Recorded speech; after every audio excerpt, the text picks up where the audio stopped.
Welcome back again, and here we continue with our looking at the scriptures.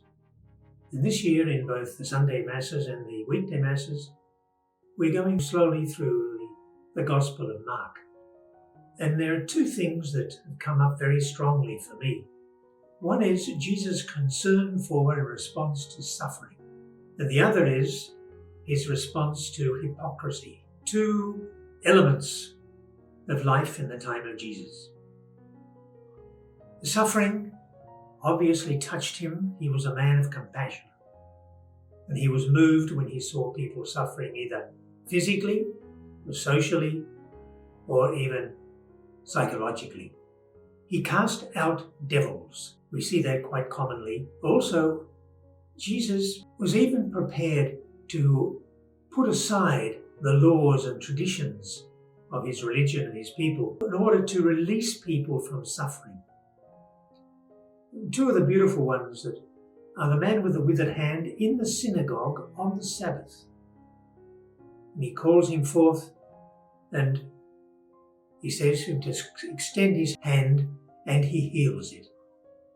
So as to set the man free. And Jesus was very much on for the freedom of his people. And the other was the woman with the curved spine. She had curvature of the spine. And again, he in the synagogue on the Sabbath, and he calls her forth and in front of everybody heals her. We had the woman who had the hemorrhage for 12 years and snuck up behind Jesus and touched his garment and was healed. Power went out for him. And so we have Jesus very concerned about suffering.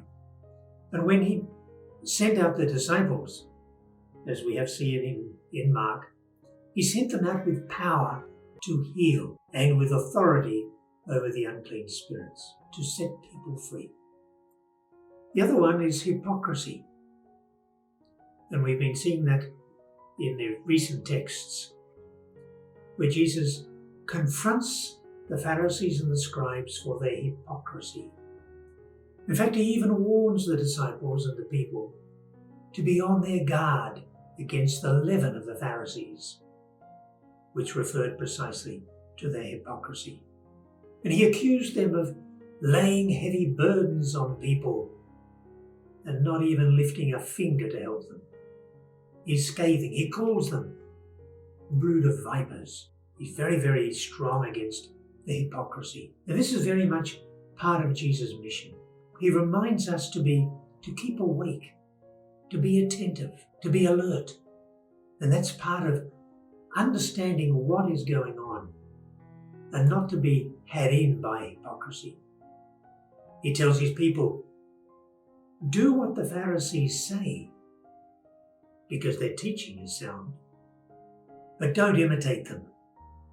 Don't do what they do, because they're hypocrites.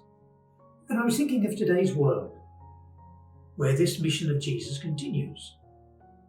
All baptized are invited to be missionary disciples of Jesus, continuing his mission in the world today.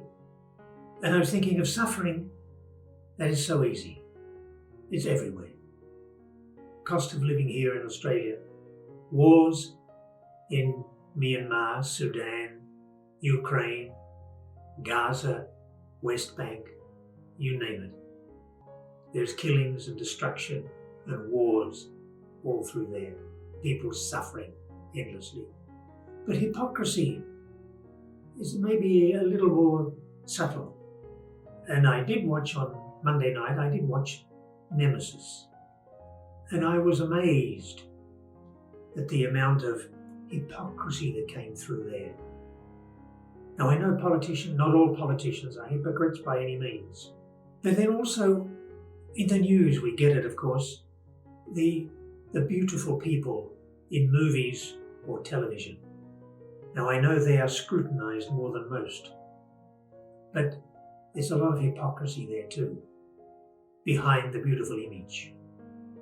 And then I also have parents today.